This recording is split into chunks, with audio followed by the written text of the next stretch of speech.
When They See Us is a tear-jerking limited series that exhibits how male African Americans are stigmatized and stereotyped as criminals. Using a Pentadic analysis, we can examine the correlation between the horrific act that took place and the young boys who were caught up into it. White female adult with severe injuries to the face and body. Dragged into the brush, severely beaten and raped. Bunch of wise asses out in the park last night, hassling bicyclists, beating up people. Only 13, 14 at most. The act of this limited series revolves around a white female jogger named Trisha Mealy, who has been beaten and raped while jogging one evening. Trisha was pulled into the bushes of Central Park in New York City, which is the physical setting for the series. They're not witnesses. They're suspects. As for the agent of the series, Linda Fairstein, the New York City prosecutor, stresses that all of the 14 to 16-year-old boys in the park need to be brought in as suspects for the crime. Specifically speaking of the 5 African-American boys that the trial centers around, it was never considered that the suspect may be someone who is not a person of color, even though according to Carol Stabile in 2023, the majority of property crimes, family violence, and other forms of assault and homicides were in fact committed by single white men. When the police want what they will do anything. Do you hear me? Anything. They will lie on us. They will lock us up. They will kill us. The purpose of the trial taking place is to prove the criminal guilt of the 5 African American boys who were found in the park. The goal of the surrounding community is to put these apparent criminals in prison for their alleged wrongdoings. Some members of the black community charge the arrests are a racially motivated rush to judgment. He's saying that this is racist. Why doing us like this? What other way they ever do us? As we know, the scene of the crime was Central Park in New York City. After the crime happened, the series shows us the other pivotal part of the scene, the social backdrop.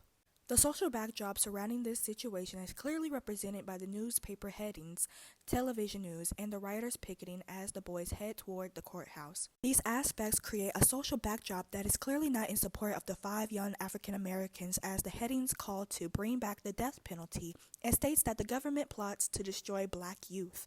The protesters are seen yelling in support of the victimized lady, aggressively blaming these young boys. I need all of them.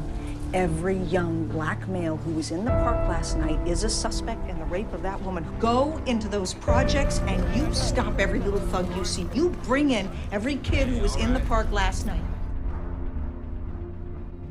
Where did you see the lady? Who? One lady? The lady in the park! Kevin Richardson said you raped a lady in the park. Raymond saw you hit her! Who's Raymond? Where'd you get that scratch? Lady, raping her, right? When you were shoving your dick right into her. Whoa, you shit. Fuck!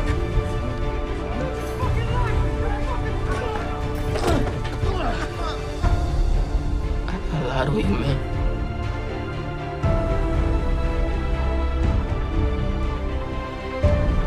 Made a slide. Right? In the matter of the state of New York. The agency used to commit the act/crime was the rock and t-shirt found at the scene of the crime. Additionally, the suspect's body force would have been used as a tool to overpower and take advantage of the victim. However, these tools are not connected through evidence to the 5 African American boys being convicted of this horrendous crime.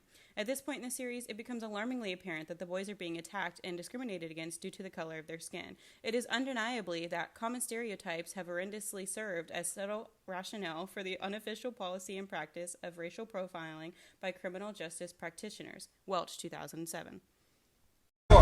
As to the account of assault in the 2nd degree, as to the count of riot in the 1st degree, as to the count of rape in the 1st degree, of robbery, count of attempted murder in the 2nd degree, as to the count of sexual abuse in the 1st degree, as to the count of attempted murder of Patricia Miley, the jury finds the defendant One night. guilty. And I keep hearing these footsteps.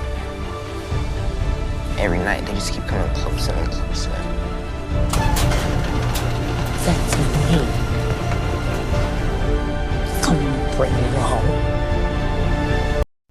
series, the pentadic elements form a ratio that defines the drama of the story, which would be act agent. The act clearly contrasts the personality and history of the 5 young boys. They are forced to create falsified confessions while fighting to prove their innocence. Their non-criminal past and overall mentality is not what would be typically considered criminal material. The man who actually did it confessed. He confessed. Oh, I've been praying for this day. You free. You coming home. My baby coming.